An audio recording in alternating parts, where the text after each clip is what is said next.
saudari-saudari yang dikasih Tuhan.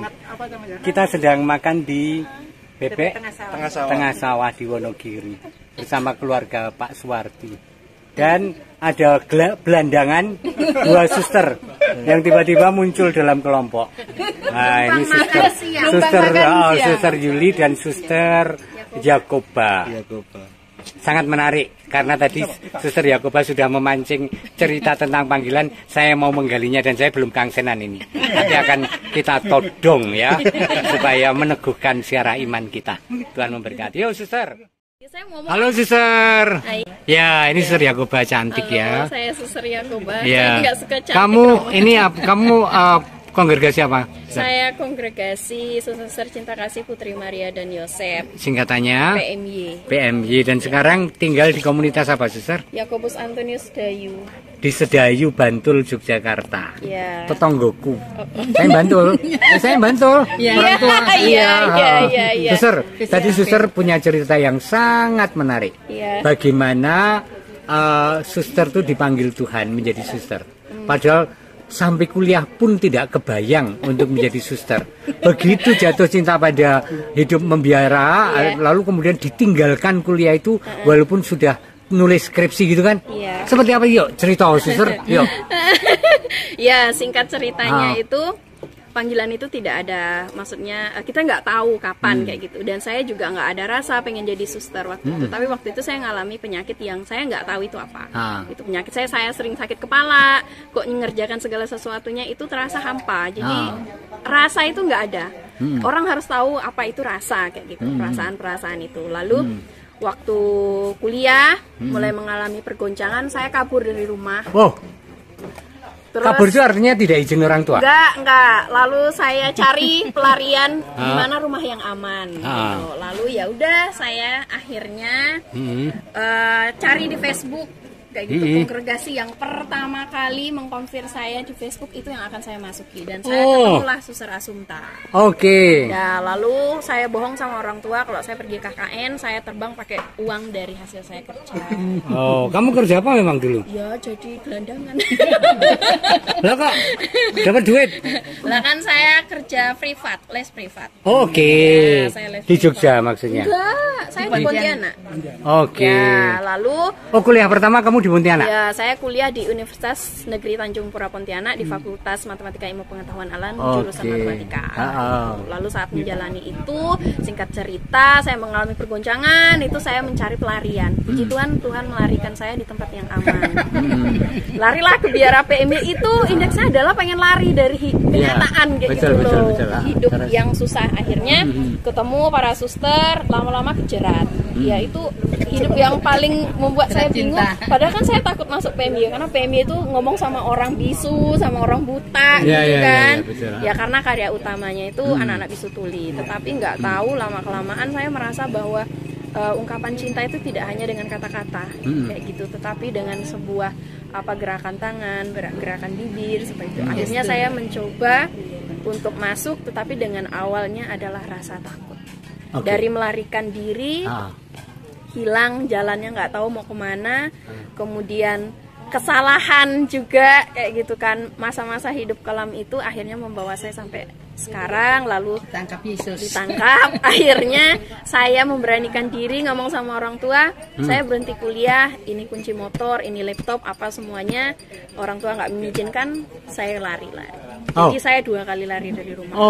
Terus sampai pada akhirnya bergulat, ternyata Tuhan, saya lari ke lubang cacing, Tuhan pun tetap akan mengambil. Aduh, itu Mazmur 139. akhirnya ya saya merasa bahwa saya harus memilih seperti itu. Lalu seiring berjalannya waktu, saya sempat lari juga dari PMY. Saya merasa PMY bukan rumah saya. Saya lari ke kongregasi yang tidak jelas, saya tidak akan menyebut namanya. Akhirnya saya bergulat di situ, ternyata Roh Kudus itu membimbing saya karena saya dibangunkan seseorang yang saya nggak tahu. Jadi, waktu itu saya tidur 3 jam di katedral, saya masih ingat pengalaman itu. Katedral mana? Keuskupan Agung Pontianak. Oke. Saya dibangunkan seorang itu bilang, kembalilah ke jalanmu, pertama kali kamu menemukan dia. Ya, dari situ saya tahu kalau itu PMY. Saya langsung ambil HP karena jalan saya itu lewat HP. Jadi saya WA, kemudian DM Suster Krisen waktu itu lewat Instagram. Ya udah, akhirnya berjalanlah sampai sekarang. Akhirnya saya menyerahkan semuanya sama orang tua. Orang tua cuma mengatakan kalau itu panggilan kamu, lakukanlah dan jangan pernah 1/2. Artinya setengah. Lakukanlah itu satu ya, bulat gitu ya. Iya, bulat kayak gitu. Tetapi bagaimana dulu sebenarnya orang tua itu merancang dan merencanakan kehidupan suster? Tadi suster cerita seperti apa sih sekolah di Pontianak lalu? Orang tua itu tidak pernah mau membawa saya masuk ke kehidupan yang terus-menerus berada dalam satu tempat. Jadi ya memang orang tua saya tidak pernah mengajarkan yang namanya ayo sekolah minggu, lalu ke gereja, itu nggak ada. Semuanya itu ya saya lakukan sendiri karena nilai agama. Jadi saya pergi ke nilai agama baik. Tapi orang tua mengizinkan saya, ya udah silakan kamu kuliah kayak gitu. Tetapi sebenarnya saya masuk kuliah gitu ya, sampai kuliah itu jurusan matematika semua ditentukan bapak.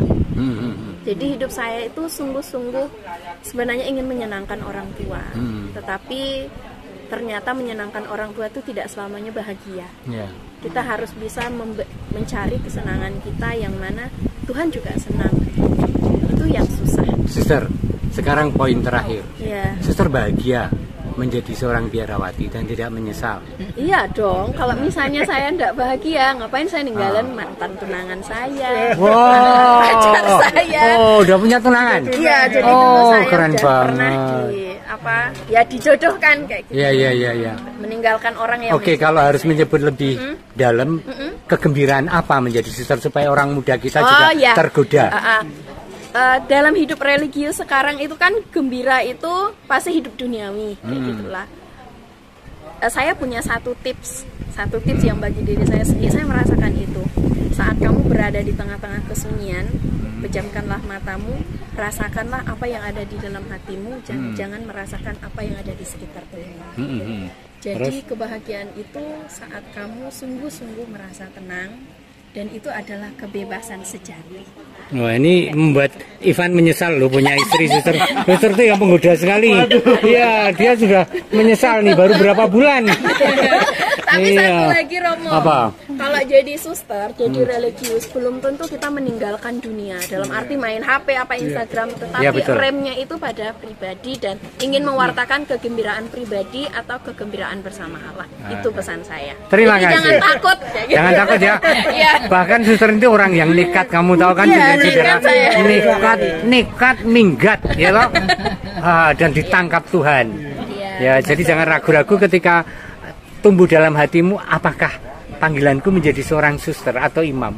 Langsung kejar, ya, dan nanti akan menemukan kebahagiaan di sana.